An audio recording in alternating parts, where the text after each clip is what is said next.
What's going on, family? This is Scrapbook Boxing, Museum of the Forgotten Fisticuffs series. I want to continue with my African-American fight series with a fighter by the name of George Monroe Costner. Now, George Sugar Costner was his fighting name. He was a 6-foot welterweight out of Cincinnati, Ohio. He was born July 7th, 1923. Unfortunately, he passed away October 26, 2002. He had total bouts of 89. He won 73 of those fights. He lost 12, was knocked out 6 times. He knocked out 43 opponents. He had 4 draws and had 479 rounds of experience. Now, George Sugar Costner fought the who's who of boxing. He had a professional debut June 28th, 1940 with a win. His opponent had a record of 4-3-1, but he would fight fighters such as Freddie Dawson. Freddie Dawson had a record at the time of 58-10-2. He lost to Freddie Dawson on May 8th, 1950. He would fight Gene Burden. 49-9-10 was his record. He would defeat Gene Burden, and he would lose to Gene Burden. January and February of 49. He would fight Sugar Ray Robinson. That's the funniest story of this particular program. Sugar Ray Robinson had the name Sugar first. That was given to him by the guy by the name of Michael Katz. And George Sugar Costner out of Cincinnati, he decided to take on the name Sugar. Sugar Ray Robinson didn't appreciate that. He didn't get his okay on that. So when they were scheduled to fight February 14th, 1945, during the announcement in the middle of the ring, actually when the referee was giving fighting instructions for both men, Ray Robinson said he's only going to go 1 round, buddy. And that's what happened. Sugar Ray Robinson knocked him out in 1 round. And at the time, Ray Robinson had a record of 52-1-0. He had lost his first fight to Jake LaMotta. And like 3 weeks later, he would defeat Jake LaMotta. But Sugar Ray Robinson was a phenomenal fighter, as you know. He would face Kid Gavilan. Kid Gavilan at the time had a fighting record of 58-10-2. He would lose to Kid Gavilan on May 8th, 1950. But as you know, Kid Gavilan would be welterweight champion. Kid Gavilan was a phenomenal fighter out of Cuba.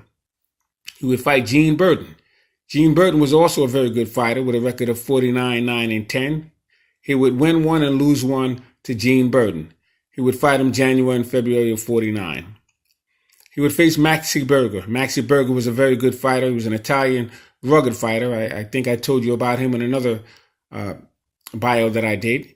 And at the time, Maxie Berger had a record of 98-22-9. He would defeat Maxie Berger. So it goes to show you the capabilities of George Sugar Costner. He would face Bobby Lee. But at the time, Bobby Lee had a record of 24-11-5. He would defeat him on August 1st, 1949. He would fight Earl Turner, another good fighter, 39-16-8. He would lose to Earl Turner. He would fight Major Jones. I'm going to show you a couple of these fighters in a moment. At the time, Major Jones had a record of 31-3-0. He would defeat him on June 23rd, 1948. He would fight rugged Detroit O'Neal Bell. O'Neal Bell at the time had a record of 21-9-4. He would defeat him on May 26, 1948. He would face Alan Faulkner. Alan Faulkner, I really appreciated Alan Faulkner's heart. He was a very good fighter. But at the time, Alan Faulkner had a record of 29-3-0. He would defeat Alan Faulkner. That was a surprise to many. On September 24th, 1947, he would face Chester Slider, another good fighter. 38-18-2 was his record at the time. He would defeat him on April 24th, 1945. He would face Chester Slider. He would face him twice. At the time, Chester Slider had a record of 38-18-12. He would defeat him. He would defeat him in April, and he would also defeat him in March 24th, 1945. I know he fought him 1 time, but he fought him twice. I don't have the exact date on the second fight at this moment. He would also face Jake LaMotta.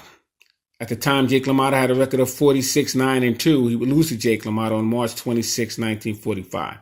I'm going to try and show you a few of these fighters that he fought before I get into his fighting record. Now, he fought Alan Faulkner, O'Neal Bell, Major Jones. I'm going to try and show you those fighters. Just a slide if I can as well.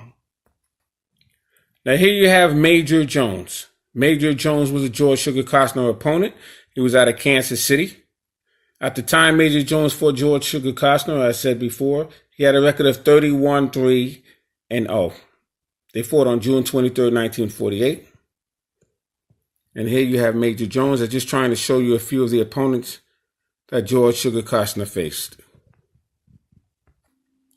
Here you see Sugar Ray Robinson. Ray Robinson at the time had a record, I believe it was 52-1 at the time. He had lost to Jake LaMotta at the time. That he would face George Sugar Costner. As you can see here, world's welterweight title holder, and finally agreed to crack at Jake LaMotta's 160 pound. But this was Sugar Ray Robinson.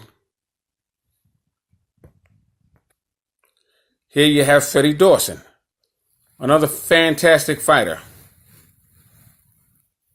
Freddie Dawson was a phenomenal fighter, as you can see here.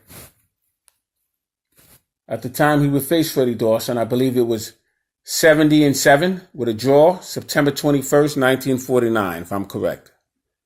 That's Freddie Dawson. Here you have Chester Slider. Now, Chester Slider, at the time he fought him twice. At the time he fought Chester Slider, I know his first time he fought him, Chester Slider had a record of 38-18-12. He fought him in 1945. Chester Slider was a fantastic fighter, as you can see here. Phenomenal fighter, and Chester Slider.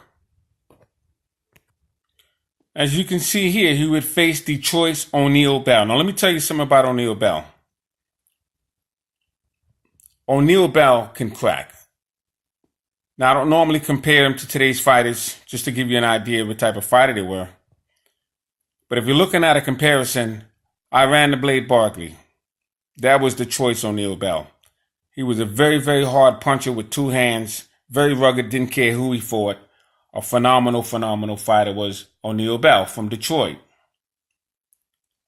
And O'Neal Bell, at the time that he faced Sugar Costner, had a record of 21-9-4, and I believe they fought May 26, 1948. But I just wanted to show you O'Neal Bell. So these are some of the fighters that George Sugar Costner fought. They were dynamite fighters, and believe me, they would have no problem today. Easy work. And I will show you some more of his opponents, but I want to get on with this video. As you can see here, George Sugar Costner was born in St. Louis, originally Cincinnati. He was a welterweight. They have here, he was 5 foot 5 inches. With that box rec, they have him at 6 feet. So we're going to go with 5 foot 5 inches. He was professional debut 1940. June 28th, he fought a fighter by the name of Red Knox Cincinnati. That was in Cincinnati. He knocked him out in 2 rounds. July 17th, he would face Bob Eads in Columbus, Ohio. He would defeat him in 4 rounds.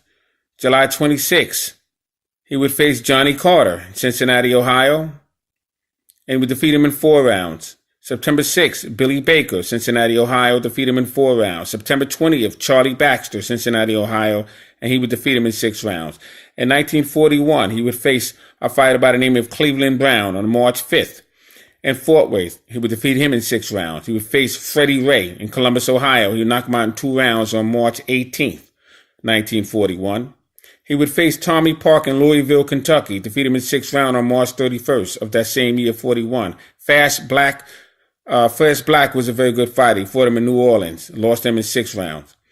Gene Perry, New Orleans, defeat him in 6 rounds on April 25th. He would fight Fast Black on April 18th.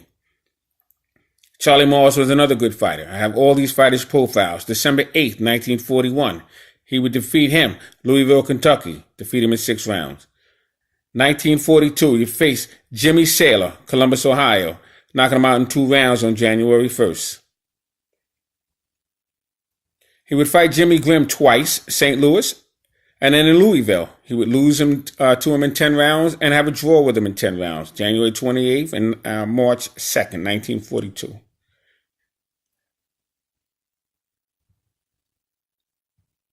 I'm just moving on here. He was stopped by Tiger Kiggins in the 2nd round.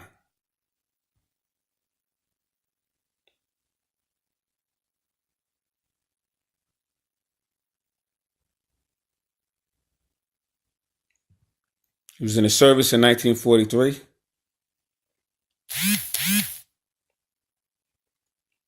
As you can see here, October, he had a very good year. He fought once a week in October. Danny Freeman, Arnold Deere, Phil Williams, Jimmy Hunt. Fascinating. Look at his knockout streak. He lost on a foul one time to Robert Fowler in Indiana.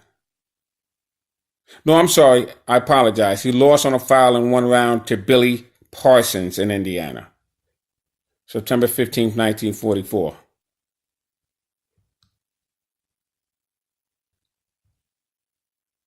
He was stopped twice, 1945. February 14th, that was the infamous first-round knockout against Sugar Ray Robinson. Robinson had warned him this was going to happen. Fought him in Chicago and was knocked out. And then on March 26th, he was knocked out again by Jake LaMotta, Chicago. Knocked him out in 6 rounds. So seemed like they were competing on who was going to knock him out quicker. Also, Detroit O'Neal Bell, November 23rd, 1945, Chicago. He was knocked out by Detroit's O'Neal Bell in 7 rounds. But he would also fight Paul Lewis. Paul Lewis, May 23rd, Oakland, California. He would defeat him in 10 rounds, actually. He would face Paul Lewis. As I told you, Paul Lewis was the younger brother of John Henry Lewis, who was the light heavyweight champion of the world. In 1935, when he took the title away from Paul, I can't even think of his name right now. That's crazy. Let's move on. 1946, January 9th, random tip, Ramsey, Cincinnati, you knock him out in 9 rounds. Fight Maxie Berger, another good fighter, knock him out in 6 rounds in Chicago, March 1st. 1947, June 4th, Charlie Cato. He was a good fighter. I could have showed you his photo, but I don't want to go back again. Oakland, California, knocked him out in 7 rounds. Chester Slide, I showed you his photo. July 23rd, Oakland, he would knock him out in 7 rounds. Earl Turner killed him in 1 round, August 27th, 1947. Alan Faulkner, I showed you his photo. September 24th, Oakland, California, he defeated him in 10 rounds. Jackie Cooper, another good fighter, December 2nd, Milwaukee, knocked him out in 3 rounds in 1947. So I just wanted to give you an overview of George Sugar Costner. He was a very good fighter, phenomenal fighter, in fact.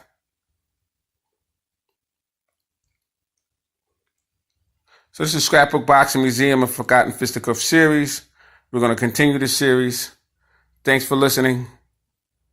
Salute to George Sugar Costner.